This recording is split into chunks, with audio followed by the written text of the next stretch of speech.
warahmatullahi wabarakatuh. Alhamdulillahi wa kafa, wassalatu wassalamu ala nabil mustafa. Sahabat PKS TV Padang dimanapun berada, kita kembali melantunkan kalimat tahmid. Kita kembali bersyukur atas semua nikmat yang diberikan oleh Allah. Alhamdulillah sampai detik ini Allah berikan kepada kita nikmat kesehatan. Alhamdulillah Allah juga berikan kepada kita nikmat yang paling berharga, nikmat yang paling mahal, yaitu nikmat hidayah. Segala puji bagi Allah yang menjadikan kita terlahir sebagai seorang muslim dan muslimah. Berdoa kita kepada Allah, mudah-mudahan nikmat Islam ini terus bersemayam di dalam dada kita sampai nanti kita meninggal dunia. Selawat dan salam sama-sama kita berdoa kepada Allah. Semoga disampaikan kepada teladan kita Rasulullah Muhammad SAW. Sama-sama kita berdoa kepada Allah. Mudah-mudahan nanti di akhirat semua kita mendapatkan syafaat dari Nabi SAW. Mudah-mudahan kelak Allah pertemukan kita dengan Nabi SAW di surganya. Amin amin ya rabbal alamin. Sahabat PKS TV Padang yang dimuliakan oleh Allah, bulan Ramadan dikenal juga sebagai Syahrul Intisarat, sebagai bulan kemenangan, atau Syahrul Futuhat, bulan pembebasan. Kita lihat dalam sejarah, kita baca dalam sejarah, begitu banyak kemenangan yang diraih oleh umat Islam pada bulan Ramadan. Yang paling dekat dari kita, ternyata proklamasi kemerdekaan bangsa Indonesia juga dilaksanakan pada bulan Ramadan, tepatnya tanggal 9 Ramadan.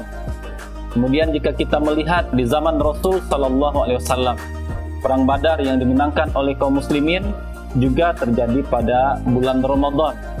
Kemudian yang menarik juga adalah Fathu Mekah, pembebasan kota Mekah. Ini juga terjadi pada bulan Ramadan. Fathu Mekah merupakan peristiwa yang sangat luar biasa.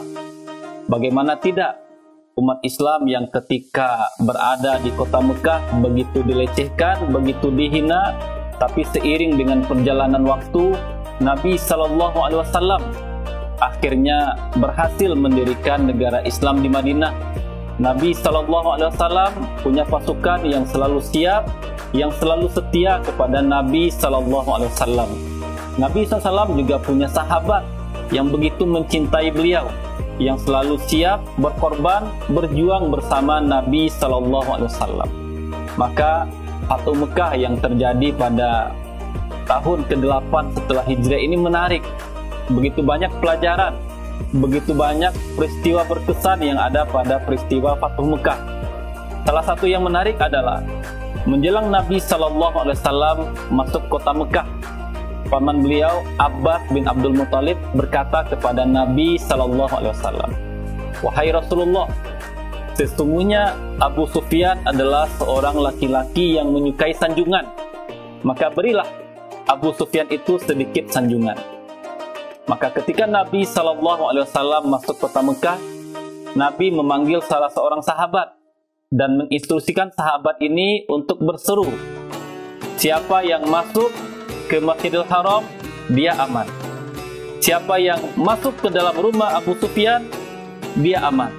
Siapa yang masuk ke rumahnya dan dia tutup pintu rumahnya rapat-rapat, dia juga aman.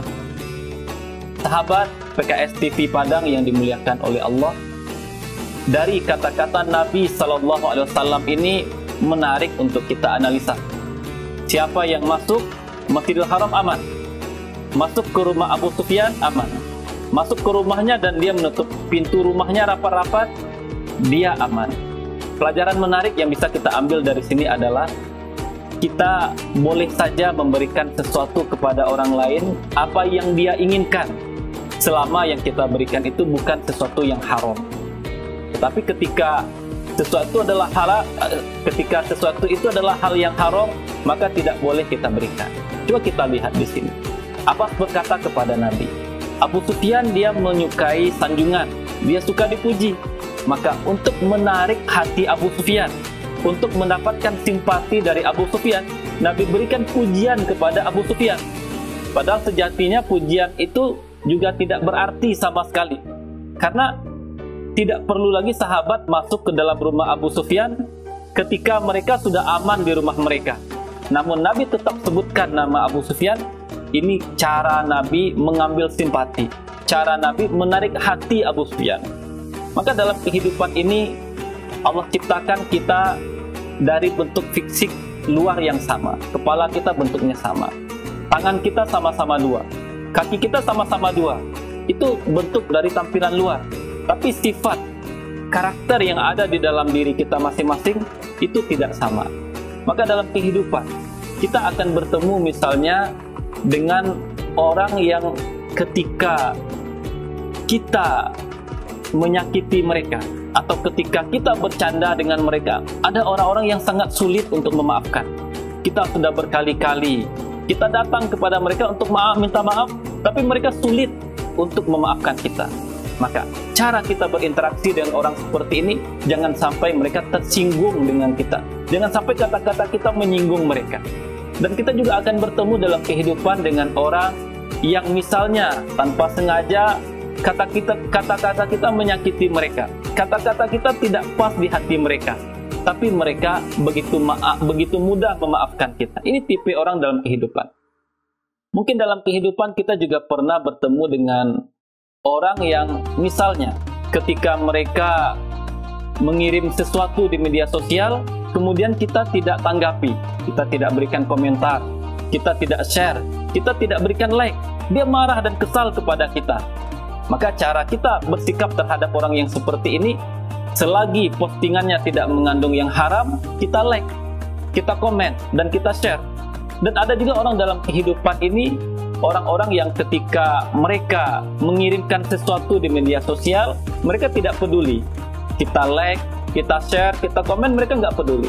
Yang penting bagi mereka adalah di media sosial mereka mengirimkan sesuatu, terserah ditanggapi oleh orang atau tidak. Dalam kehidupan mungkin kita juga akan bertemu dengan orang yang ketika hadir di sebuah rapat, mereka itu harus didudukkan di barisan pertama, harus duduk di depan. Kalau tidak diberikan tempat duduk di depan, mereka merasa terhina, mereka merasa dilecehkan.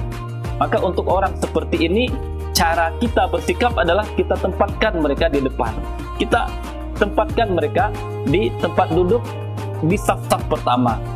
Dan ada lagi orang yang ketika hadir di rapat, mereka tidak peduli mau duduk di depan atau belakang, ditaruh di belakang, mereka tidak menganggap ini pelecehan, mereka menganggap ini tidak penghinaan. Jadi orang seperti ini urusan dunia itu ringan saja bagi mereka, di depan atau di belakang sama saja.